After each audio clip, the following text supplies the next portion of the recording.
তো বন্ধুরা, এই হচ্ছে আমাদের বাড়ির পিছনের পুকুর। দুটো পুকুর আছে। তো এখানে বেসিক্যালি এটা ন্যাচারালি রাখা হয়েছে, ঠিক আছে, কোনো বাঁধানো হয় না আমাদের।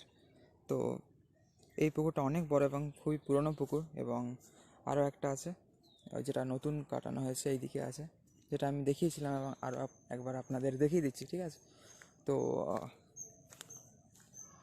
তো আমাদের বাগানে আমি চলে এসেছি। তো এখন ওয়েদারটা মেঘলা আছে, ঠিক আছে।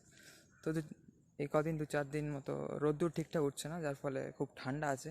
বাট আমি এখন হাফ টি শার্ট পরে রয়েছি, বাট দিনের বেলা তাই, বাট ঠান্ডা ভালোই এখন পড়েছে। তো এই আপনারা দেখতে পাচ্ছেন এখানে নতুন যে পুকুরটা কাটা হয়েছে সেটা হচ্ছে এটা। তো পরিবেশ খুব ভালো লাগে এমনি। এই বাগানে দিকে বেশ প্রচুর গাছপালা এবং ন্যাচারাল প্রকৃতি আমার খুব ভালো লাগে, সেই জন্য দেখাই আপনাদের বারবার।